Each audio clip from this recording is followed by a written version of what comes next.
Hello, everybody, and welcome back to my podcast. I know it's been a while. This was meant to be out in May, but okay, so like what had happened was I had it done. I had it all ready to go. And then I was like, I absolutely hated this. Like everything I did, I was just like, no, I hate this. This isn't like this isn't what I want. So then I scrapped it. I scrapped every last little bit of it and started all over again. And now, here we are. Yay! I know. I need to get better at management. So like this is my new podcast, like my new podcast 2.0. Maybe I should call it like Gold Series or something. Maybe then someone will actually listen to it. I don't know. It's an upgrade on the last one. So like we're still talking about love, sex, relationships, dating, all of that stuff. I'm just dressed like Andy Pandy now. Like obviously if you're on Spotify, you can't see me, but if you're on like YouTube or my Instagram, you can like I'm wearing a shirt, it's blue and white striped, and I honestly look like Andy Pandy, and I'm not hating it. Might go on the dating profile. Can look like Andy Pandy. Might get me something. So like speaking of dating, I've got like this new approach to dating, right? Let's just jump right into the topic. So like I've come up with this like new approach, new me, new lockdown, new me, Cherry, I think like how many about four. Yeah. So Cherry 4.0, Cherry Gold Series. Ooh. So I am officially pulling out of the foster care system. I will no longer be a foster girlfriend. I am not making something better for somebody else anymore. Like I'm not doing it. No more. Done. Hands clean. I will no longer be fostering men anymore, okay? I am a forever home and will be treated as such. I am very sorry, but you are now going to have to go pay for therapy. I will send you some links for online counseling, but I am actually done. Like, I think we've all actually been there. We've all been like the foster partner. You take care of something, you get it better, you teach it right from wrong, you feed it, you like take it out on days out, all that kind of stuff. And then it just fucks off with no gratitude. So it really is like having kids. And like, do you know what the mad thing is? It's our own fault. Like we allow it to happen, we allow people to just like sit in our lives temporarily and use what they want from us and then fuck right off again. Like shooting ourselves in the foot. Like, why are we doing this? We need to stop this. So this is why I am no longer a foster girlfriend. I'm packing it in. I'm a forever home and will be treated as such from here on out. Like, I feel we need to like dismantle this whole foster partner system we have going on because everybody does. We've all been there. We've all gotten in them relationships. Don't even try. Well, no, like they did. No, they didn't. You were a foster partner. Admit it. And like, we're never doing that again. Like, honestly, if you just want someone to, pat you on the back, make you feel like confident again, get your self-esteem back up, someone to kind of like take care of you, like, that's fine. Go visit your mother. Like, delete Tinder. You're not going to find that there. But like I said, it's not their fault. It's our fault. It is our fault. We allow it, okay? Why do we allow it? Because we do not know the difference, nor can we distinguish between silent red flags, flaws, and deal breakers. We don't know. We're like blind. We don't see them. Now I hear you say, what the fuck are those? Well, I'm going to tell you what the fuck those are.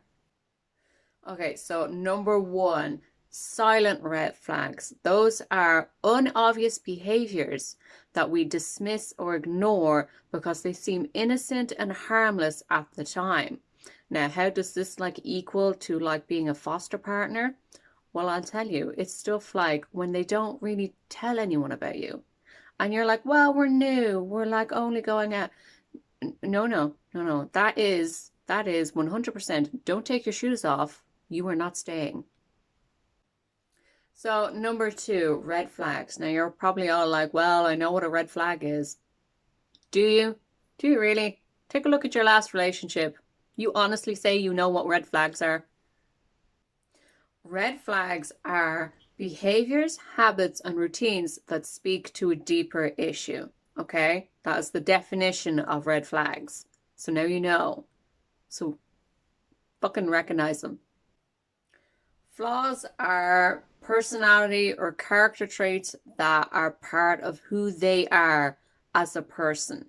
So, like, that can be things like they're not a good listener, they're a bit self obsessed, they don't know how to communicate properly, you know, shit like that, that you should probably avoid and stop trying to fix. Now, lastly, deal breakers. Deal breakers are flaws and red flags that you cannot live with. Like, you can't stand them, you can't put up with them. Now, a foster parent sees this as a challenge. They're like, I can fix that. Like, stop treating Tinder like an animal shelter. Like, stop like scrolling through and just being like, oh, but this one's really cute. Like, oh, he's got all this like damage, but like I can fix that. Like, we can just train it out of him. It's fine. Like, no, you can't. No, you can't. Find what you are looking for, like already pre-made, done. In my experience, I find that the people that have gone through the most trauma end up being foster partners because we see toxic traits and damage and we go, I recognize that. I know what to do with that. I can fix that. Like I can just take care of it. Like that's what I do. Like that's my whole thing. And I'm here to tell you that like trauma isn't part of your personality. It's just a way you've coped with things. Like, we need to stop this whole, like, I can fix it mentality because you can't. You can't. And like, I'm fully aware that that is really hard. Like, it's really, because I am a natural caregiver. Like, it is just very natural to me to, like, take care of other people and not myself.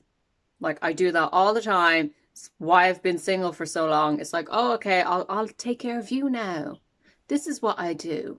And like, I really shouldn't be doing this. Like, not when I'm getting nothing back. That's the key. Like, it's fine to be like the caregiver, the rock, all of that stuff, if you get it back. If you don't, then they are taking advantage of you. Like, I honestly, for a year, helped someone through like a 12-step program. And then they stood me up, ghosted for a while, got back in touch, and like very casually told me that they were kind of seeing someone was they had ghosted me. And I mean, I still said, well, I hope you're doing well. Like that's just stupidity. Like, what was I thinking? Like, no, no, I need to stop this. Like, I have fostered so many men and helped them through so much trauma that I should qualify for Mother's Day. Like, where's my fucking card? Look, look, we raised that son together, okay? Okay, I should get half the box of chocolates. So, about a year ago, I kind of had this like realization that I need to get better at recognizing when somebody else sees me as temporary. So, like, I kind of went back through my like dating history. And then I had a bit of a cry and a bottle of wine. And then I got back into it and I was like, okay, let's make a list. Let's tick off like all of the red flags that you didn't think were red flags, but were definitely red flags. I mean, rosé at best. So like number one, if they ask for your Snapchat right away, they just want to wank, move on. Like honestly, if the message deletes within 30 seconds, you will be gone within a week. If you want to masturbate about me, that's fine. I have a website for that. Get off my dating app. Like, you need to think of it like Avengers Endgame. After a few snaps, you are gone. If you match with someone and you're texting and you're like trying to get to know them and they can go like a week without talking to you, then they don't want to get to know you.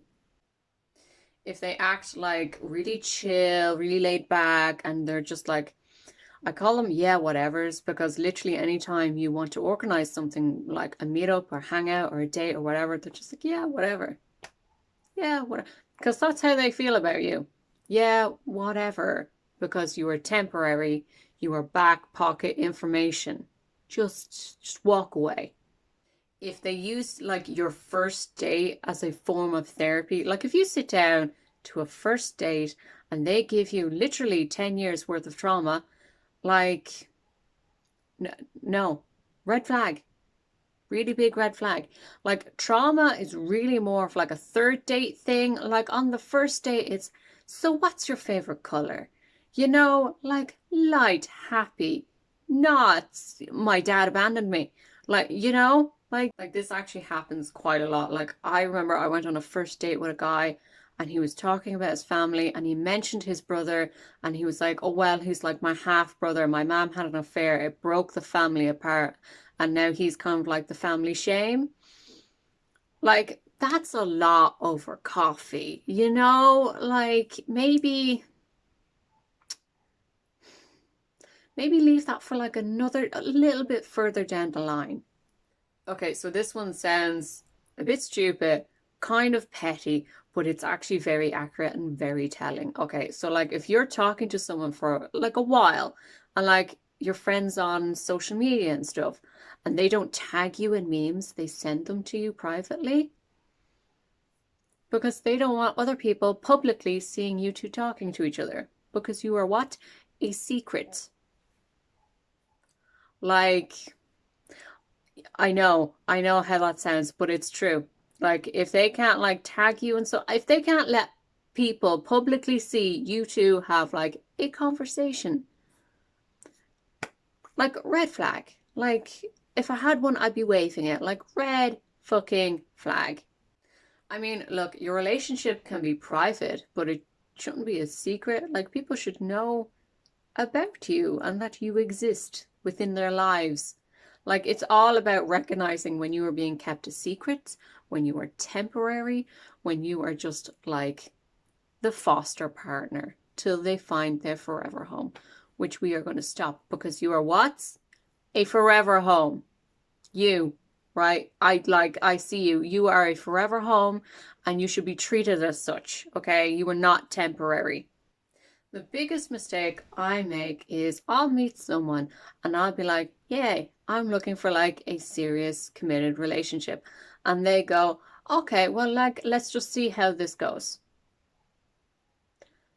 No, I have said I am looking for a serious relationship. Do you, or is that what you are looking for too? If they cannot answer that with a straight yes or no, they're just there to waste your time. They're honestly just trying to get what they want out of you and then they will move on. So like, don't fall for it. Don't go, oh yeah, okay, cool. Let's like, yeah. Stop trying to sound laid back. You're not laid back. You know what you want, okay? So like next time someone says that to you, you say, okay, well, I'm pretty set in what I want, so you know, best of luck. And just don't put yourself through it. Don't go back into the foster parenting system. It is so much harder to like find something when you know what you're looking for. And I know that's a weird sentence, but it's very true. Like when you know exactly where you want to go and who you want to go with and the direction you want like to live your life and have a relationship in, it's so much harder to find it. Like it really fucking is. Like why? Like why is that so hard? Like why? Well, actually, I know why. I know why. Because when you know exactly what you want out of a relationship, that intimidates the fuck out of people because they have no idea what they want. Like not a clue. They're like what? And like, don't ever let anyone make you feel shitty or stupid for knowing exactly what you want out of a relationship. Because that's how you get the type of relationship you want by sticking to your guns. And actually, in 2018, Bustle came out with an article of the 9 dating habits of people who are in relationships that they want. That is like a mouthful, but like it was a good article. Now, these are all completely common sense, but it's different when an article tells you, okay? So, like, number one, they don't look for someone to like complete them. They trust their instincts. Now, if you have anxiety, that one doesn't really work. So, like, maybe phone a friend. Number 3, they pay attention to how they are treated. If I am not treated like royalty, I don't want it. Number 4, they don't rush a relationship. Number 5, they're not afraid to look thirsty. Like, I'm sorry, if you're trying to date me, you better act fucking dehydrated. Number 6, they practice self-love. And I mean both like the psychological kind and touching yourself. Masturbation is healthy. Number 7, they are content with being single too. I think that's like my biggest problem. I hate being single. Number 8, they stick to their deal breakers. Remember, we talked about this. Well, now a magazine is telling you to. So, like, fucking listen, okay? You stick to your guns. And lastly, number 9, they're positive. So, yeah, I'm going to be single for forever. So, to summarize this whole podcast, we are going to stop being foster partners.